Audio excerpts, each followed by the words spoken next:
Hey, what's going on, everybody? Appreciate you tuning in. As you know, it's Sunday. Right before Sunday Night Football, we're back with another edition of Sunday Snap Counts podcast. Uh, Normally, I'm on here with Jory. She couldn't make it tonight, but she'll hopefully be back next week. Dylan is, actually going to be part of the show, whenever he's available. So, first time doing this with him. I mean, you've seen us on the ball. You already know how it works with us. But how are you doing tonight, Dylan?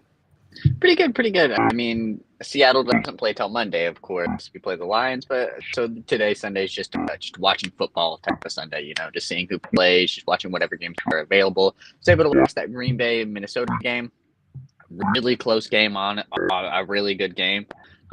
And then started watching I was watching the Kansas City Los Angeles one, which is obviously still pretty close now, tied 10-10 in the fourth quarter. So still really close in that one. So I mean, just to watch football Sunday, and then of course tomorrow I'm gonna get to watch Seattle play, which is really nice because living in Oklahoma, you don't get to watch Seattle play too much. So seeing them get to play in prime time on Monday tomorrow is really nice. So it's actually a very watchable game for me. Yeah, and with tomorrow another doubleheader. I know we talked about this on the ball because, like I said, I feel like it's a good place to start before we get into some of these games. Should the NFL just stick with the double Monday night game and probably do away with Thursday? Like I'm actually fine with the double Monday night games. I am too. I've been saying that for a while. I mean, I'm a pretty big advocate for it just being like, hey, if just like two Monday night games, get rid of Thursday, so like they just have the rest because injuries have been even really high this season. Like feels like I've just been noticing that like this player's on IR, this player's doing this player's doing that, and it's just like I'm not sure how much getting rid of the Thursday night would like delay some of that. You don't really know. But I just feel like, hey man, just get rid of it. Have two Monday night games, and it's just that just big rest period for them. Especially if you're going to be maybe increasing it to a longer season, like they've already been talking about again. I would like it better from that perspective. Maybe even from that, you could do three Monday night games. Like I get maybe like Monday night being on like kind of that weekday. You want it to be like games being played when people get after work. But like, man, do it 5-7, and like if you have to have one run at like 8-15, do that. And three Monday night games, I think teams would be really happy. You'd have some teams would have three teams. What 6 teams would have? Yeah, 6 teams would have extra days to rest. Plan for. Just be a lot nicer. All of them would get different recovery periods, and like I said earlier, you have a lot of more chances to play some different teams in these primetime slots that would like give more opportunities to fans for see some of these young players, like a CJ Stroud or even Trevor Lawrence or just some of these younger guys you would want to market. Just gives them bigger opportunities, especially on some primetime channels. Some of these younger guys you would want to market. Yeah, and first off, what's going on, Jory and Anthony? See you all in the chat. Uh, Jory did say that she likes both of them, and I'm not opposed to both either. But I just know how much fans and some players hate Thursday night. So I wonder if the double Monday night would probably appease them a little bit more. Anthony did say two primetime games you can't watch both. I mean, obviously you'd probably have to do like the early game, East Coast, maybe a late game, out west team to make it work. Then you might have some who complain about the late start time of the second game and having to work the next day. So there's no perfect way to do it, but it's something that they can definitely work around. Um, so I mean, it's interesting because, like I said, tomorrow we have another doubleheader for Monday Night Football. I think the one bad part as well is you don't get, I guess, the Manning cast whenever they do a doubleheader, which I think is a little weird because I feel like where they are, they could probably watch both games and comment on them. But yeah, so that might be a reason if you like the Manning cast that you wouldn't necessarily like the double Monday Night Football games because I do appreciate the Manning cast for what it is. Yeah, so I just want to touch on that really quickly. But so if you're new to the show, we normally kind of just sit here in that little window between like the coming down to the end of the 4 o'clock window and right before the Sunday night game to kind of reflect back on the early games from today. So those in the chat, like anything you observed, you put in the chat. bring it up and we can definitely talk about it. But I guess we'll start with this. What result from earlier today surprised you the most? Man, looking at some of the scores, let's start with the let's start with the Buccaneers Eagles. I feel like that was a game that even on the ball I picked the Eagles to win. That was like one of my picks. It was my lock this week, and then it ended up upsetting. Buccaneers lost a game last week that they did not look good at all, and we're the type of people that if Baker Mayfield's off, he's kind of off. And this week he kind of proved me wrong. He played really well this week. The Buccaneers played very strong throughout the whole game. The Eagles got a little bit of momentum in the third, thought they were going to pull away, and then the Buccaneers kind of locked it down and took the game away. Baker Mayfield had 347 yards, 2 touchdowns, looked really good. Mike Evans, who didn't have a really great game last week, ended up having 94 yards and a touchdown. Overall, the game looked good. The Eagles, who are a team who were probably arguably favorites outside of the 49ers, are kind of in trouble. Like Anthony said, they're in trouble. It's not looking too good for them. 2-2. Maybe they're kind of in a little bit of favor. Washington looks good, but I'm not sure. How far you can take with Washington. And the Cowboys don't look super great. So being at 2-2 and the Cowboys not being like 4-0 or 3-1 kind of looks really good for you right now. Overall, the Buccaneers are a team that has had the Eagles' numbers over the years. So kind of this result is maybe not too surprising as you'd maybe necessarily think. Tampa Bay was the underdog by a point, but overall, man, it's just a little upsetting from the Eagles' perspective. Kind of being that favorite and just can't get it over a team like the Buccaneers, who are looking really strong. I've been a favorite of them this whole entire season. Obviously, saying they're my team to win, their conference this year. I was in the South, even though the Falcons are looking pretty good themselves this year, having a good win over the Saints. I know we'll talk about later, but overall, I think the Bucs, are kind of just like kind of telling people like, "Hey, we're here." Eagles have a little bit to work with. Being 2-2 is not totally bad. Some of these teams are 0-3, 1-2. So being at 2-2, that's a pretty good record to go into next week. I'm not sure who they necessarily play next week. I'm gonna double check since I'm just literally right here. They play the Browns next week, so I'd favor the Eagles over the Browns. And it's a home game for the Eagles, so probably be a pretty good game for them. Yeah, I mean that was a game I feel like a lot of people were definitely looking at because of the Eagles' expectations. They've been up and down, and the Bucs. I get it. Like you said, you and I have been big on Baker Mayfield, but there's still a lot of people who doubt his ability, and I think some of that is valid because I don't know if he's as consistent as he would like to be. But since he's been in Tampa Bay, he's looked like a very good quarterback when he's on. Now, yes, he has his moments where when he's off, it's ugly, but you can tell the players play for him, and because of that, Tampa Bay looks like best team in that division right now. Even though the Falcons did get a good win against the Saints team today, where they didn't play their best, but they got the win. That's what matters.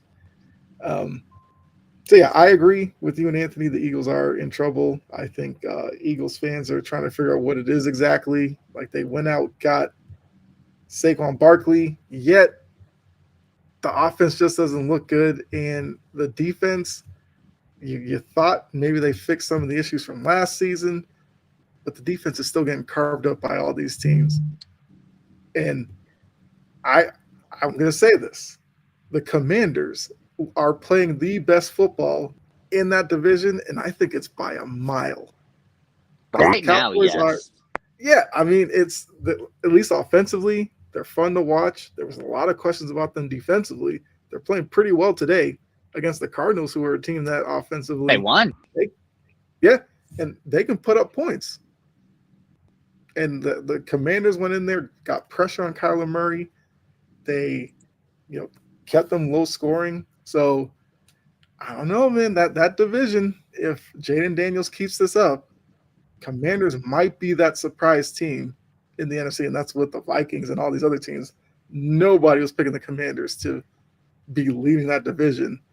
even though it's only week 4. But I don't know. Jaden Daniels looks good. I've been entertained by him and his ability to make plays that when you compare him to Caleb Williams, Jaden Daniels looks more comfortable playing football right now. Caleb Williams looks like there's some uncertainty, plus with the Bears issues and all that, even though the Bears did win today as well. So we'll see. But I guess I mean, the question. Jalen. Go ahead. Oh yeah, I was just saying Jaden Daniels' only mistake. He threw one bad interception, and if he didn't have that interception, he would have been probably 25 for 29. Mm-hmm. No, he would have been different than that. He would have been 26 for 29. So I mean, threw really great last week against the Bengals. Does really good today. I mean, Brian Robinson had a really great game, over 100 yards and a touchdown. Jeremy McNichols, 2 touchdowns as well on 70 yards as well. Their rushing game was really good. Don't forget, I forgot Daniels also had a rushing touchdown. But overall, he's getting to people. Terry McLaurin's finally being found. Whereas I would say for the first 2 weeks, he probably wasn't a big factor into the offense. But overall, I feel like, he's finding these offensive pieces different around. Zacchaeus had 85 yards on 6 catches. You see Noah Brown, Ertz, and McLaurin all just getting separation. And then the rushing game's a big threat as well, too. So I think this Commanders team's really good. And their defense is also stepping up. I mean, overall, didn't get many, if any, turnovers. I'm not too sure if they had any turnovers because Kyler Murray didn't throw any interceptions. But overall, the Commanders, kept him to 14 points on, probably little turnovers, which is really impressive. Keeping them on 3 and outs, keeping them in short distances, making them not convert on third downs. Just really good overall from this team. And then, on Jaden Daniels' side, converting when you need them. Yeah. And look, Dan Quinn is a defensive guy, and I got to give him credit for the game plan that they had against Arizona today. They did their job, and to move off of Washington here quickly, but it's like I really want to see what they do the rest of the season. We know there's going to come a point where, some team is going to probably confuse him a little bit, and we'll see him play like a rookie. But for right now, he looks like that this is something that he's going to excel at, especially as he gets better, which is even crazier to think about. Like, he makes good decisions. That's why his completion percentage is like 70-something%. He doesn't usually try to risk it. He takes what defenses give him. He uses his legs. So right now he's clearly the runaway for Rookie of the Year. But catch up on some of these comments. So we got Jordan. What's up? Said what's up. Ravens Bills. I have the Ravens tonight, if I'm being completely honest.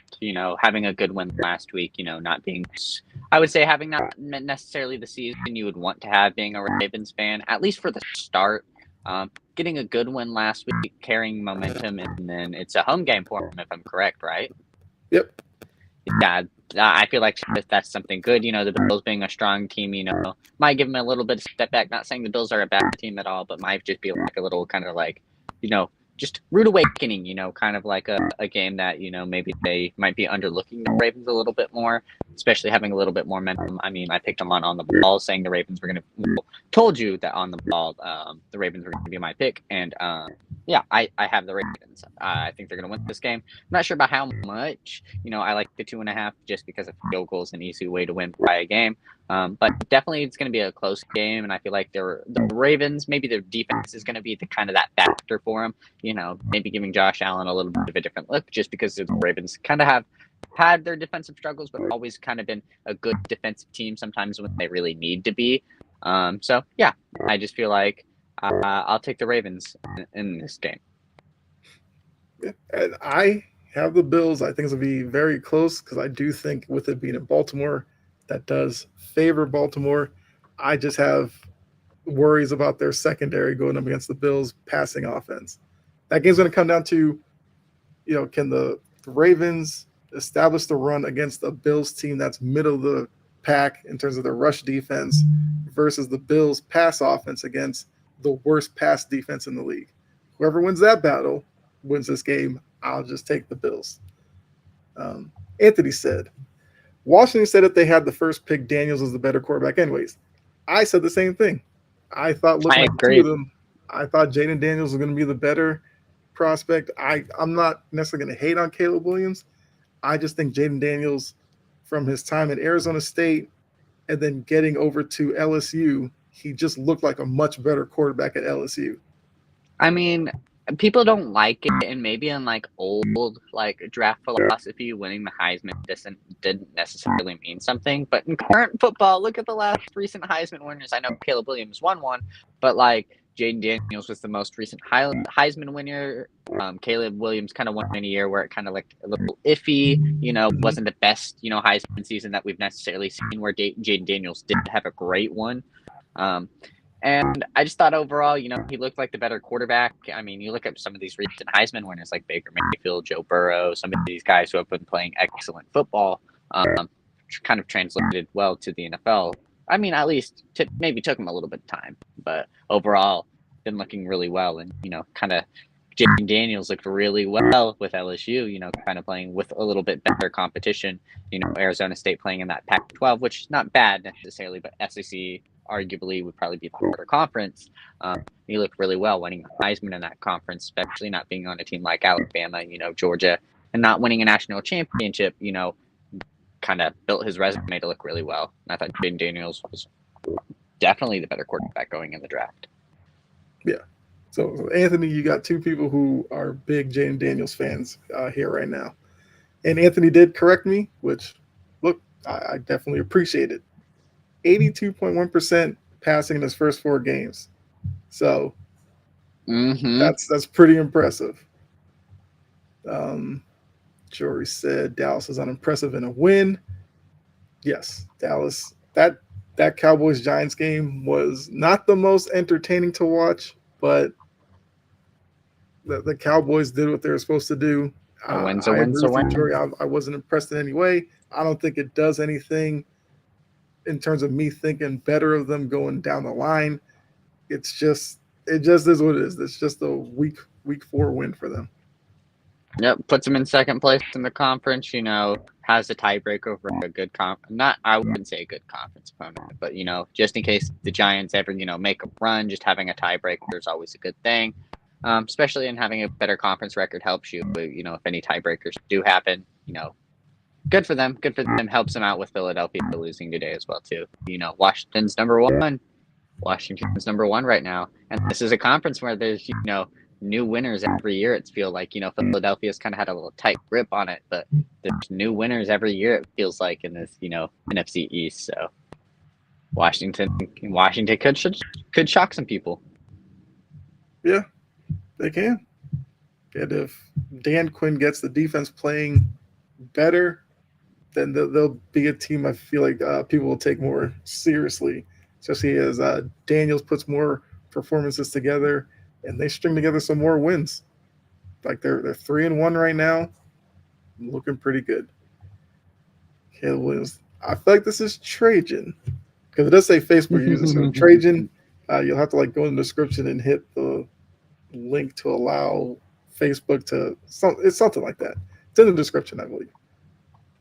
But I know if it's Caleb Williams sucks, I know it's you. Let's see. Man, I'm not gonna sure if I say necessarily he sucks. Kind of an unimpressive win. He did throw very accurate, no turnovers, at least on the interception side. Kind of DeAndre Swift kind of bailed him out a little bit, having that big run late for him. Taking the lead. Overall, he didn't necessarily look great, but getting a good win against the Rams team, yes, that is very injured, but overall, a win's a win. Being 2-2, that's kind of good. The Packers losing today gives you a little bit of hope. Overall, not a great win, but it's still a win. No interceptions from Caleb Williams' side. Looked pretty accurate, so can't hate it. Yeah. Let's see. Go back here. All right. So Jordan asked, "What happened to Hendon Hooker? I thought he was out last year, but I haven't heard a look about him. He's backing up Jared Goff." Yep, that's kind of how it is. Yeah, until you get injured, that's just kind of the dealio. Yep. Jared Goff, the Lions haven't been necessarily too bad to where, or Jared Goff hasn't been necessarily too bad to the point where you think you need to change. So who knows? Let's see if Seattle's defense can crush, which I'm not saying that's going to happen. We have like 4 starters injured on our defense, so I'm not too sure how we're going to do. But, could be a possibility, but probably not. I feel like the Lions have, maybe just because the Lions have just not necessarily had the greatest, stigma around them, but overall, it's just I feel like people are hating on the Lions. Like, oh, is this their coaches last year, this, that. It's like, they're trying, man. It's like they've been good. You kind of give a little more leeway for some of these other teams, and it's like the Lions just haven't got it done yet. Anthony said Washington's future will depend on if Daniel stays healthy with all the running. That's always a fear you have with running quarterbacks. He seems like he's pretty smart with it and doesn't take big hits, but I do get the fear, especially in Washington. RG3 will always be on the mind of that franchise. So I'm sure they hammer it into Jayden Daniels' head. Be careful, get down, no need to play hero.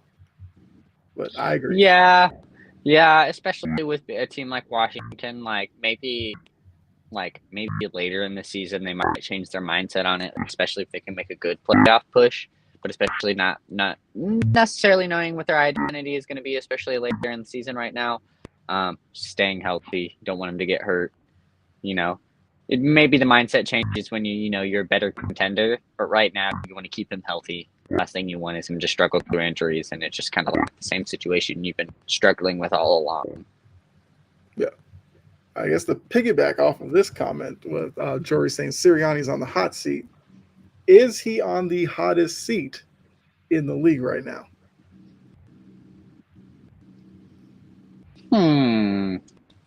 That's interesting. I would say so. You look at someone like Mike McDaniels, the Dolphins head coach, and it's like maybe, especially with how they've been playing, you would think, but it's been injury related. Robert Saleh, especially losing to Denver today, kind of his seat gets a little bit hotter, especially Denver struggling.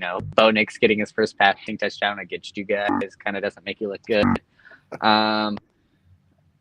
Yeah, outside of Robert Saleh, I would say Sirianni just looks a little bit different, but kind of with the history with the Bucs, kind of having their number, maybe not necessarily so.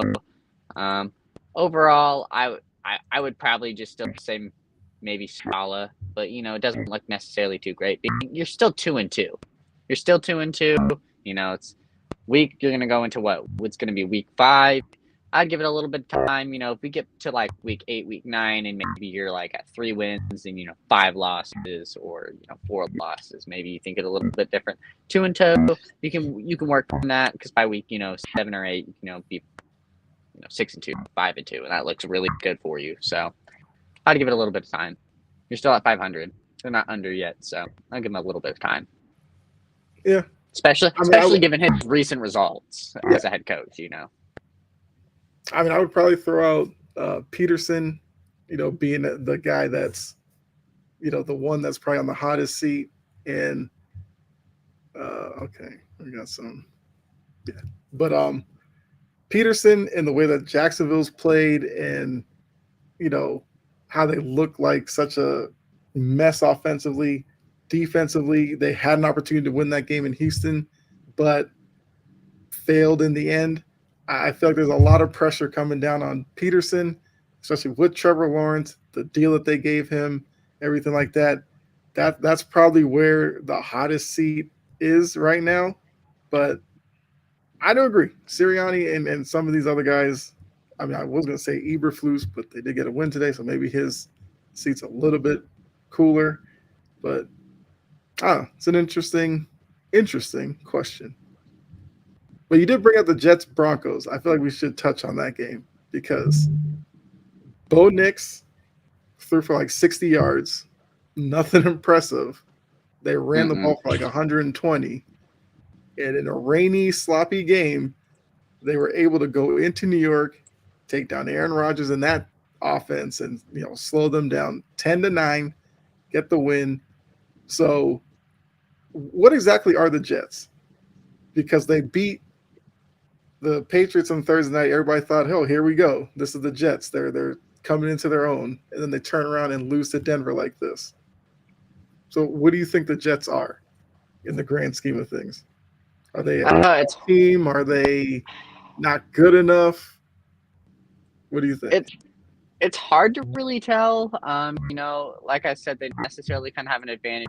With the Dolphins being injured, the Patriots kind of not necessarily being the best team. And then you look at who's the other team? I can't think off the top of my head. The Bills. I mean, the Bills probably being that front runner. You might have a chance to be a good wild card team. It's not looking like a strong AFC side where it's a little bit struggling, where some of these teams, might not necessarily look super dominant. Where the Jets could kind of sneak in having that, 3 wild card spots.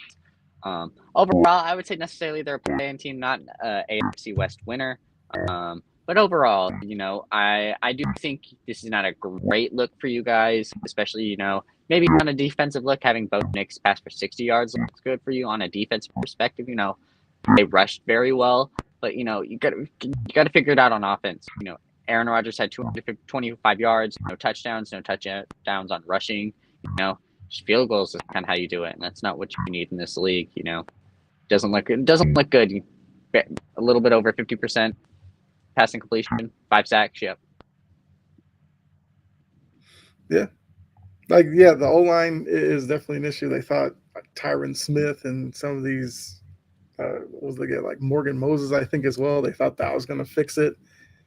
I mean, some of those dropbacks, especially late in the game, like Denver was blitzing him and Aaron Rodgers was just standing there, especially getting blitzed off his blind side, free runners coming in. And at 40 years old, you don't necessarily want him taking 5 sacks too often.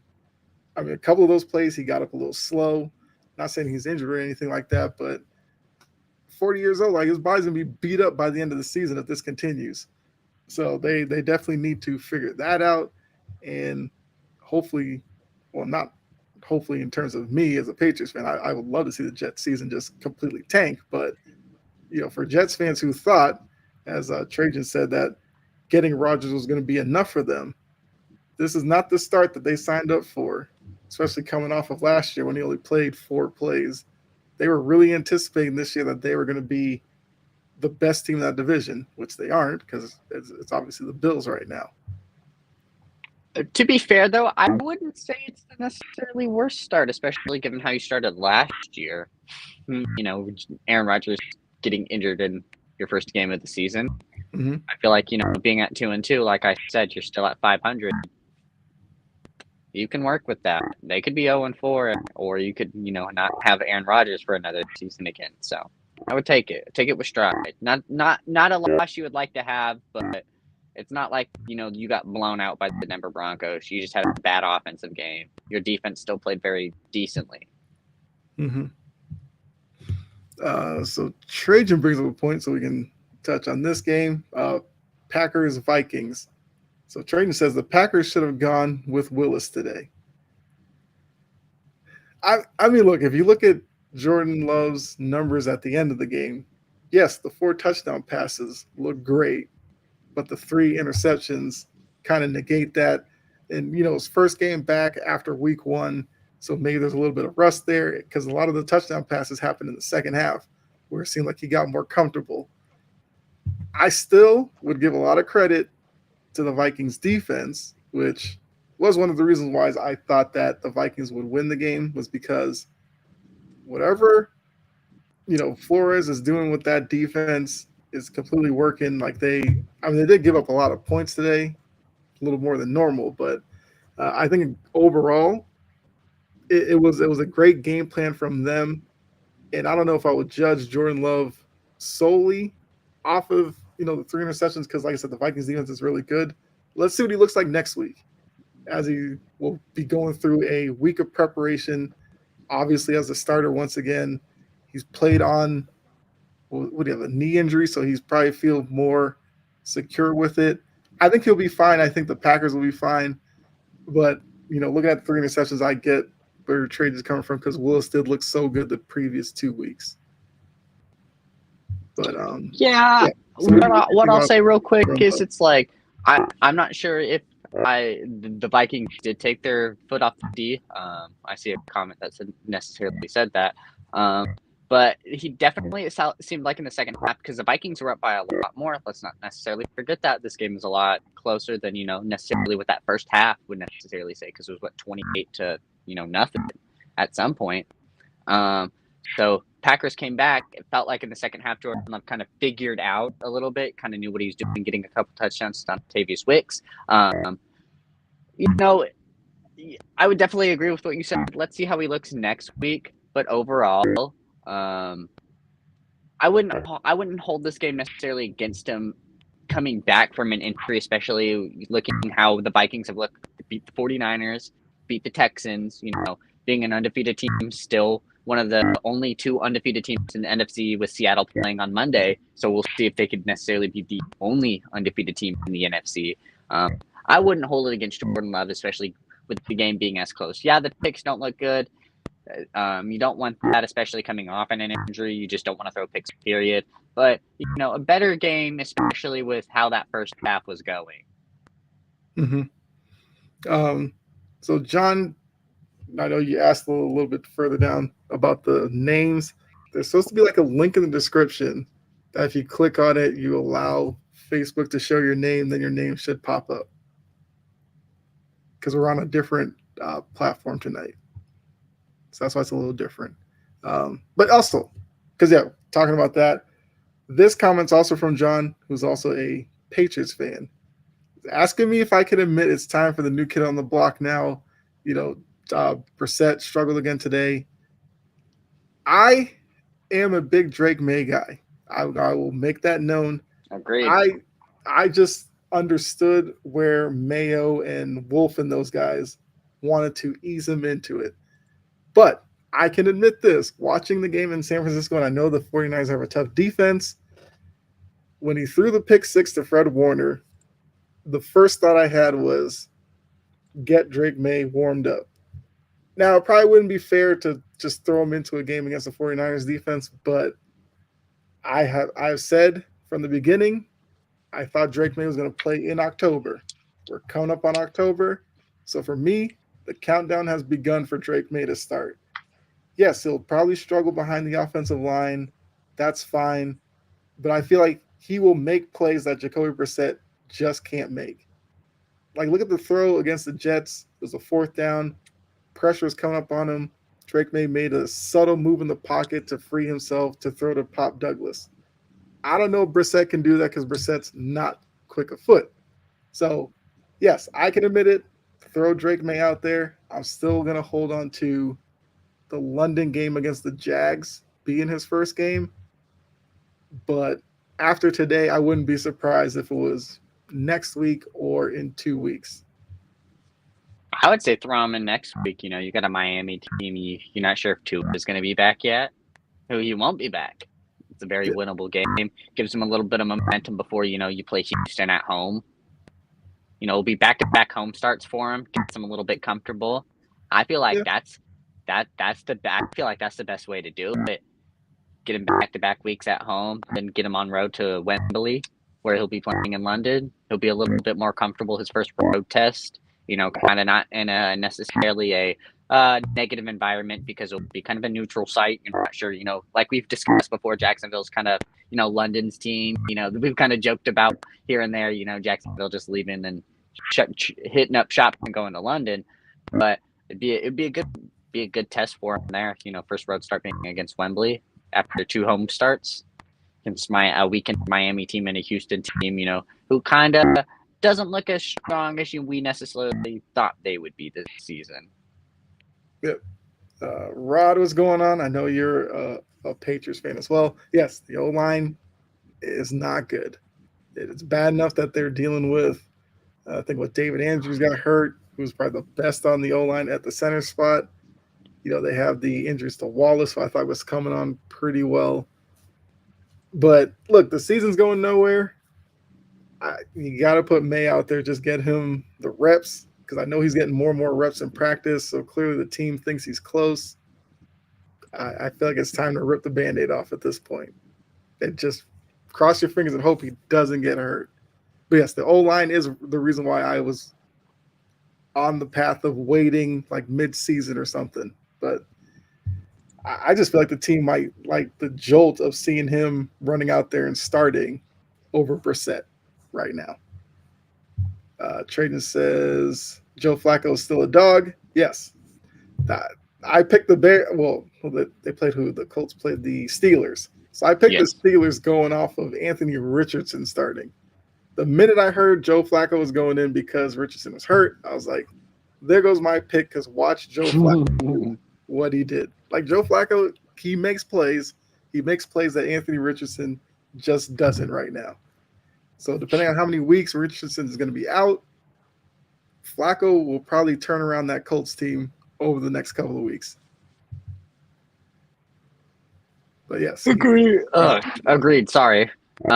Yeah, man, Anthony Richardson didn't necessarily play bad. I mean, kind of Anthony Richardson stat line, 3 for 4, 71 pass yards, thrown for like average of like 20 yards a pass. Sounds about right.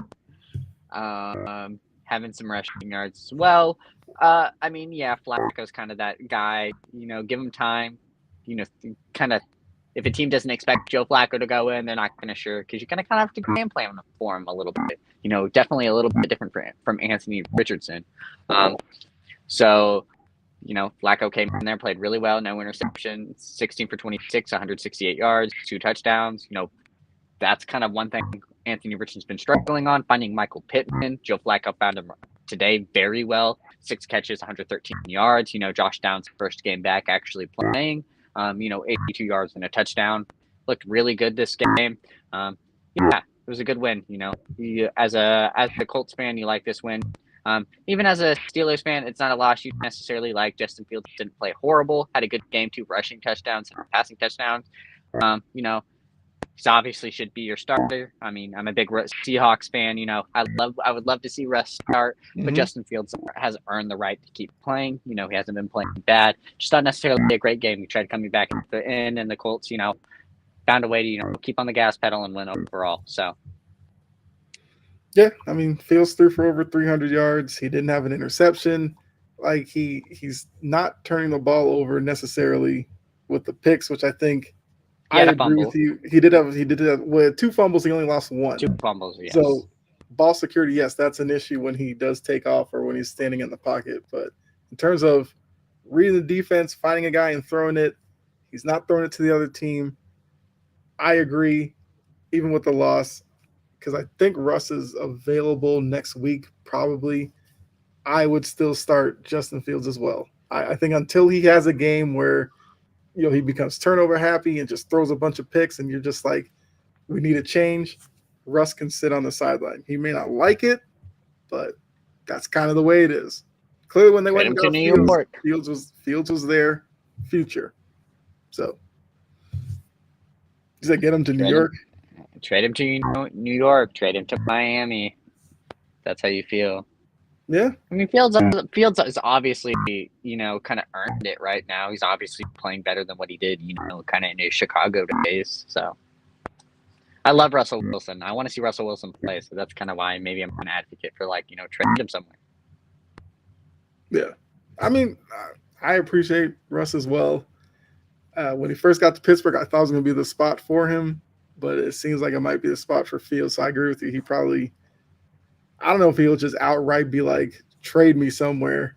But if you're Pittsburgh, you probably want to hedge your bets in case Fields does fall off. You can rely on Russ. But for Russ trying to reestablish his value around the league, he needs to play.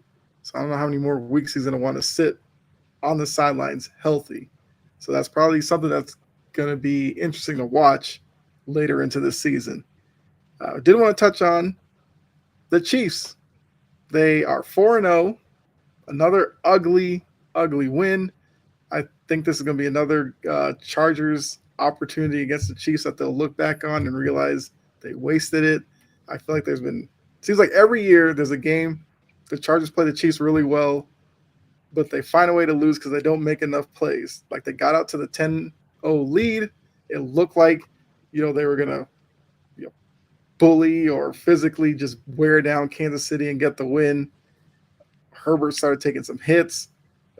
Mahomes made a great throw to Xavier Worthy, which I feel like is a connection we'll see a lot of this season. And the Chiefs just find a way to stay undefeated and go 4-0. What's the biggest concern you have for the Chiefs, or do you think no big deal right now because they're still winning games? I mean, obviously they're not winning games necessarily probably how they would like to by like maybe big margins or anything like that, but you're still winning games. 4-0. That's not necessarily anything to scoff at. I think you look overall, their rushing game still kind of is not necessarily what you want. Did have over 100 yards rushing. P. Ryan had a touchdown, but on 15 rushing yards, 5 carries. 14 carries and 69 yards. And like Anthony said, Patrick Mahomes kind of didn't injure it on purpose, but Rashee Rice being injured is not necessarily something you like. Finding Travis Kelce today, though, that's kind of something that Kansas City's lacked on. Travis Kelce had 7 receptions for 89 yards, so kind of incorporating him back on the offense is something good. But necessarily, it's just it hasn't felt like they have found that offensive person that they need. Like, who's that go-to guy? They found Kelce today, which was very helpful, but it hasn't felt like they found that go-to guy they really, really need. Kind of finding different running backs with Pacheco being injured. Had that big touchdown to Xavier Worthy, but outside of that, it was kind of lackluster on the offense. Him just trying to find whatever he could. Nobody really kind of taking over outside of Kelce having, them 7 receptions for 89 yards. Yeah, I think that's probably the biggest issue is the offense, and Mahomes throwing another pick. I feel like he's become a little bit turnover happy, and like you and Anthony just said, it was bad enough that you threw the pick on the return. One, I don't know if Andy Reid wants Mahomes trying to make a tackle there, but he tries to lead with his shoulder, completely misses, and hits Rice directly on the knee. He limped off, had to be, I think, carted to the back. So that could be, if that's something that he's out for multiple weeks, that's going to be a double whammy for Kansas City. So, yeah, they're 4-0, but though the worries are there, I know a lot of people have been talking about Travis Kelce not looking like himself. And I'm trying to think who it was. It was some NFL analyst, might have been Todd McShay, who threw out there that when he looks at Kelce looks out of shape. And I think that's something that maybe he's trying to work himself into shape. And maybe once he does get there, he'll play a little better. Or defenses are just keying in on him because the weapons around him are still unproven, even though we know a little bit about Rice, but we don't know much about Worthy, even though we know he has blazing speed. Watson had a drop or two. So I think until they show that they are a threat on the outside besides Kelce, I feel like he's going to continue to struggle because defenses are going to make sure that he doesn't beat them. I feel like that's a smart way to go about playing against Kansas City. Force the other guys to make plays and not let Kelce beat you with 9 catches for 90-something yards. Make it tough on them. So, I don't know. We'll see. We will see. Let me see the chat here. I mean, yeah, Trajan brings up the Taylor Swift part of it. Yeah, that's all been wrapped up in people trying to figure out what's going on with Travis Kelce. Maybe that breakup song might help him. Right, hey, who knows? Maybe it will. What's a team we didn't touch on? Cincinnati. I think second week in a row, their offense looked good against Washington. The defense couldn't stop them, so they lose that one. But they beat Carolina. Yes, Carolina. But it was Andy Dalton who got them the win last week. Andy Dalton kind of went back to Andy Dalton this week. But looking at Cincinnati, we know they start slow. They're now 1-3.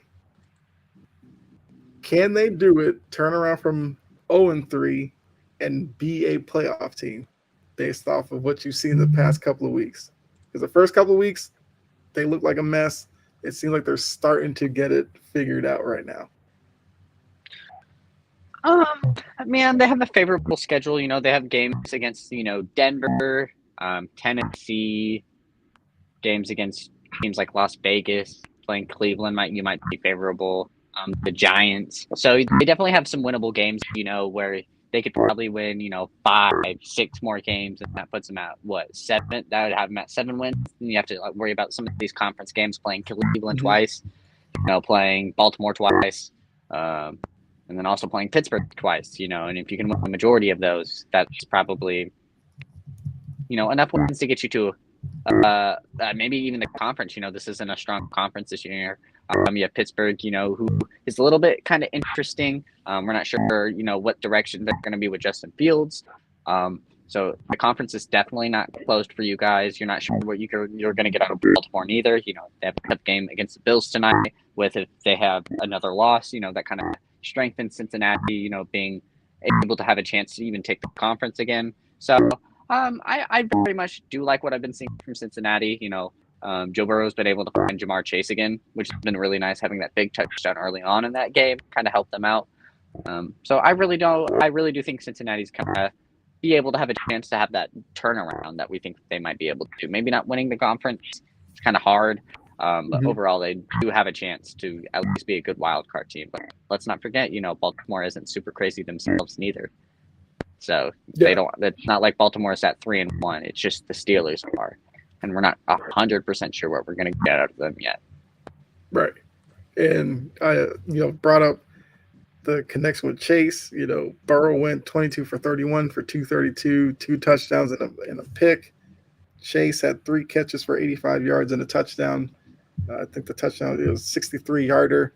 So the big plays are there. And T. Higgins had 6 catches for 60 yards. And then, some of the other guys kind of filled in as well. I think the key might be the 141 rushing yards because their rushing attack struggled to get going early on in the season. If they can get that kind of production from whether it's Brown or Moss, not necessarily 141, but can they be in the 100 to 125 yard range a game with Burrow's ability in the passing game, then yeah, they can definitely catch up in that division. Like I said, outside of the Steelers, who's really playing well? Baltimore struggling.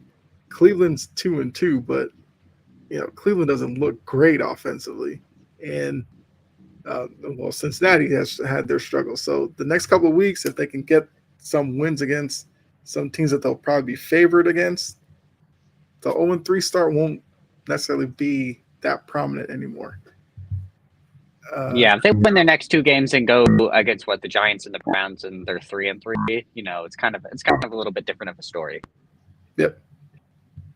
So I'm going on here to say I don't think Dallas makes the playoffs. Look at how they've been looking, and their schedule sounds crazy. I know, but they just don't look right. Stop at 141 against the Panthers. Yes, I made the statement about it was just the Panthers, but for Cincinnati, they need the running game to be somewhat of a threat. Like, it has to be part of the offense to keep it balanced. Because if they become one-dimensional, the Bengals have some O-line issues at times, so you don't want Burrow taking too many hits. I mean, like I said, they don't have to run for 141, but can they be like 100, 110? At least the threat of it, even like a 90 kind of average. I don't know.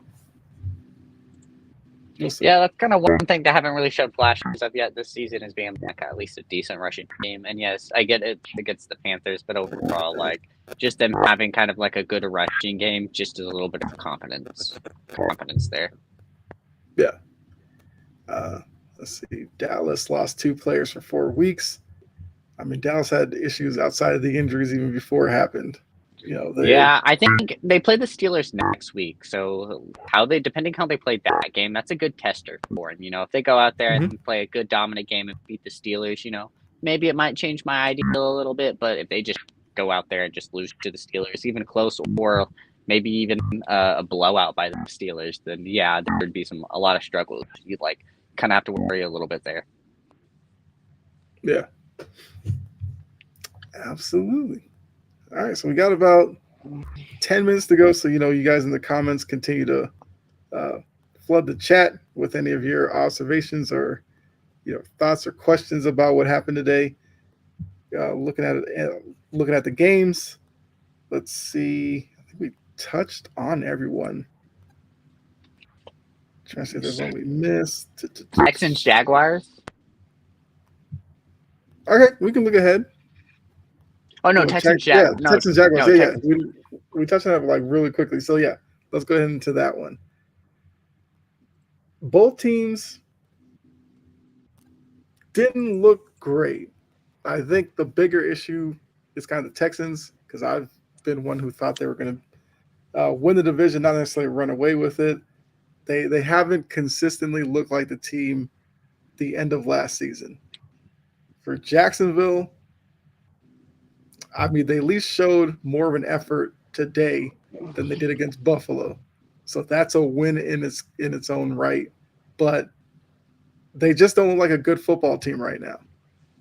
Trevor Lawrence, ETN in the running game, defensively they can't really stop much of anything at all right now. So I don't know how Jacksonville fixes this. But looking at Houston to start with, do you think they're for real at 3-1 based off of last season? Do you think that they are a better team now than they were last year, or do you think they've taken a bit of a step back just based on how they've played so far?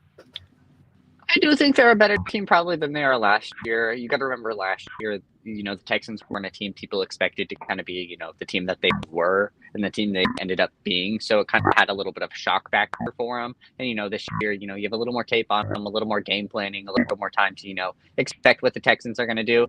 So teams are playing them a little bit harder, especially with these conference games. I feel like also being the Jaguars, they kind of wanted to try to prove themselves, try to get a win, especially against a conference opponent, to show that maybe they're not as bad as people think they are. Still ended up losing this game. You had some highlights. Tank Bigsby had a good game, had that big rush. Maybe that's a little bit something you go to on that offense. Brian Thomas had another reception touchdown, which is something you like to see as well too. So there's some key takeaways you can take from it. But overall with the Texans, you got to remember Joe Mixon's not playing, neither is Dameon Pierce, so you kind of have to go with a little bit of a different running back core than maybe necessarily you like Mixon, especially kind of being that big playmaker for you. And then Stroud's still finding people like Nico Collins. Diggs had a good rushing touchdown. Just still finding people all over around. So, yeah, it's a conference game. Maybe you'd like them to win by more, especially with how Jacksonville's been playing. But overall, it's a win. It was a good win for him. CJ Stroud didn't have any interceptions himself neither. So, I mean, kind of like how they played, maybe the Jaguars were playing a little bit harder than what maybe the Texans expected and kind of underestimated them a little bit. But overall, Texans still win, and it's a good conference win, especially with your top two running backs as well. Yeah. I mean, the fact that they've dusted off Cam Akers to hand the ball off to, it does speak to some issues they may have rushing the ball. I mean, Dameon Pierce, it seems like it's been years since that guy's been able to actually get on the field and do something. Mm-hmm. I think if he can come back with Mixon, it's an interesting 1-2 punch that they would have back there. CJ Stroud, I mean, numbers-wise, he had 3 for 345. He had 2 touchdowns. But, watching the game, there was a couple of offensive possessions where, they looked a little disorganized. But, I mean, once again, they're 3-1. I mean, there's not really too much you can pick at them for that because they're still winning. Jacksonville's now 0-4, one of the few remaining winless teams. Trevor Lawrence, 18 for 33 for 169. He did have 2 touchdowns with no interceptions, but those numbers aren't going to get it done if Jacksonville is going to turn their season around. So he's got to step his game up. I mean, I know because of other shows I've done and all that, there are a lot of Trevor Lawrence fans that like to talk about the pieces around them not stepping up. But you talked about Brian Thomas Jr. Looks like a find from the draft.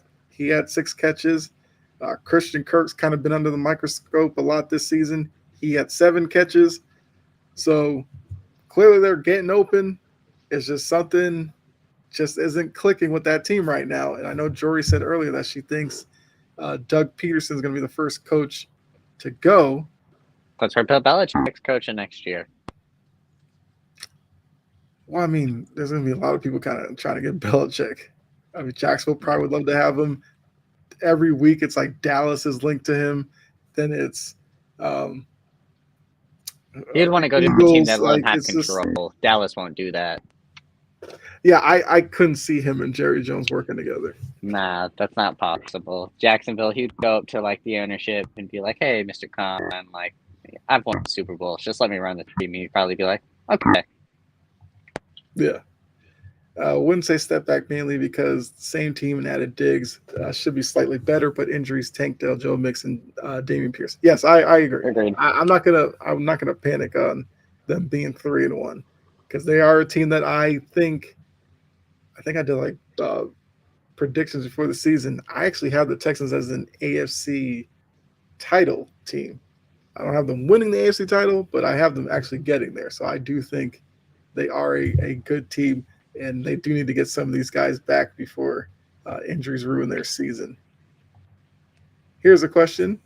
Should we push the panic button for the Rams? Man, it's really hard to tell.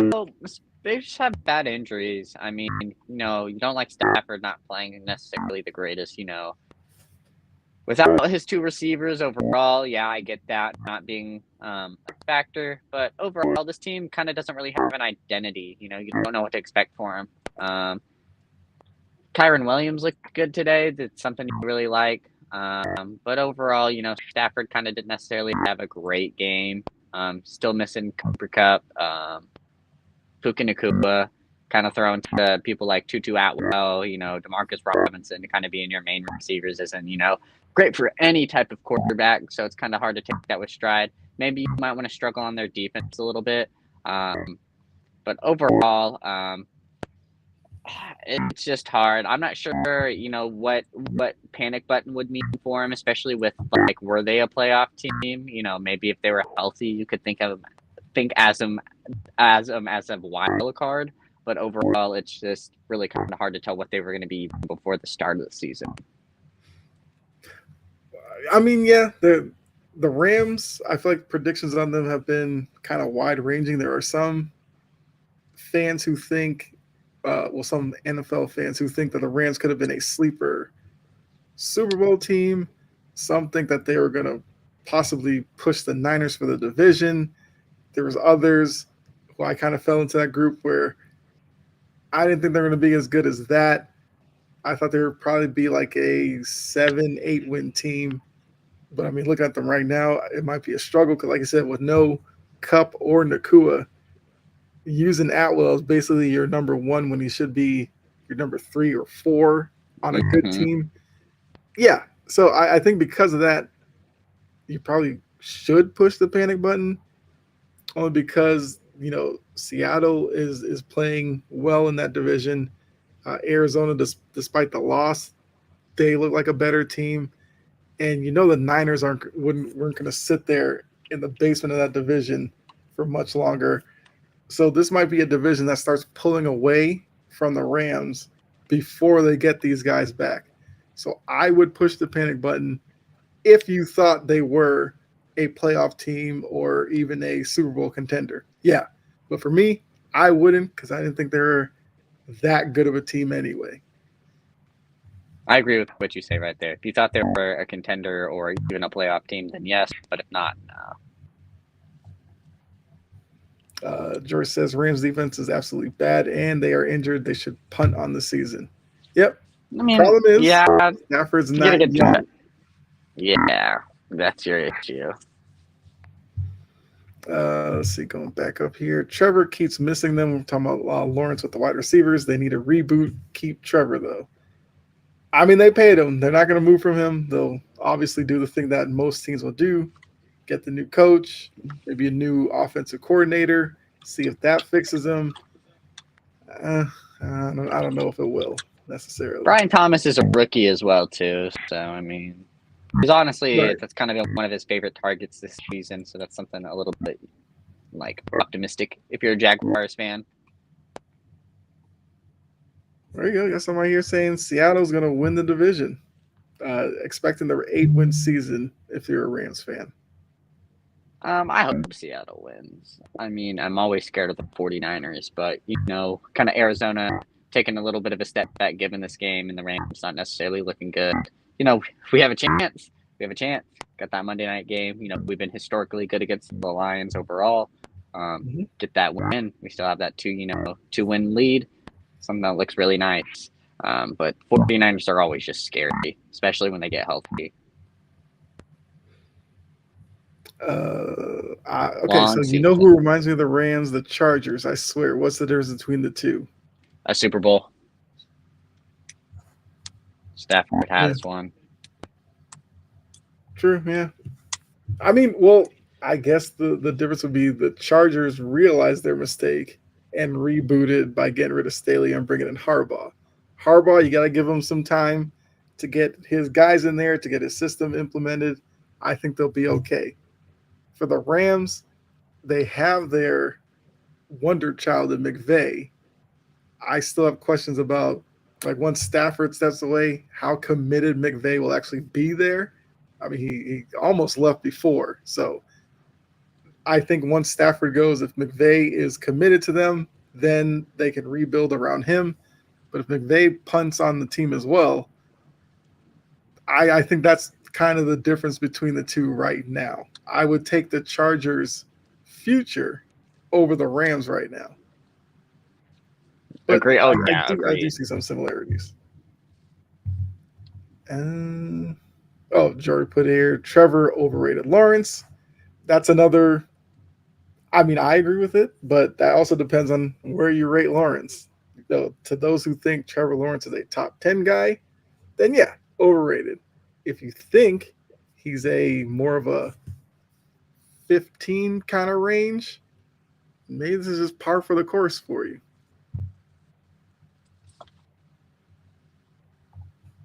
Okay. I mean, the hour went by kind of quickly there. So I guess we'll go ahead and get out of here because we normally don't want to be on as Sunday night starts because we know you guys want to go ahead and catch that game. Got the Ravens versus the Bills tonight. So once again, Dylan has the Ravens winning. I have the Bills winning. So we'll see how that game goes. I mean, I did see a stat about, I think Derrick Henry and Lamar Jackson are in the top 10 in rushing yards in the league. So I'm assuming that's where Buffalo's defensive game plan is going to go towards stopping those two. But we'll see. I mean, really quick before we get out of here, you guys in the chat, who do you have winning tonight? Ravens or Bills before we get out of here? Jory said for her sanity, the Bills need to win. Jags also don't have a defense. They absolutely do not. And yes, for sanity, the Bills need to win. There we go. See, we got John says the Bills. Okay. Also, I know Pat was in here. What's going on, Pat? Pat Damon. So it looks like got Bills. So next week, if the Ravens do win, you can come in and gloat about that. But yeah, so that's what we got for you. Like I said, we kind of come here for like an hour to kind of get you caught up on what happened earlier and then get you ready for Sunday night. So that's the Snap Counts podcast for myself and Dylan. Make sure you give it a like if you did appreciate it, if you liked it, or the heart. We'll take that as well. Make sure you follow or subscribe to Integrity Sports Network. That way you can keep up with our shows and everything like that. And here you go right here. Jory says it. She will be on next week. So we will have the full crew next week for more interesting conversations based off of, at that point, it'll be week 5. Season's moving along a little too fast. We got to slow it down a little bit. And next week's the first London week. We actually have a London game next week. So that'll be interesting. Yeah, Jags, Jets. Yeah. I'm sure Aaron Rodgers is loving that, especially after the way today went. Yeah, I can only imagine how he was in the locker room after the game. But so yeah, Jory will be back next week. So make sure you all come back as well and join us on another edition. Snap counts. We're out of here. Go enjoy the game. It's Jets Vikings. I was wrong. Jets Vikings. Jets Vikings. Okay, that's interesting. I would like to see Sam Darnold against the Jets defense. That would be fun. So yeah, so for myself and Dylan, and I guess we'll say Jory, who was in the chat, enjoy the game. We'll see you next week. All right, we are out of here. Good night.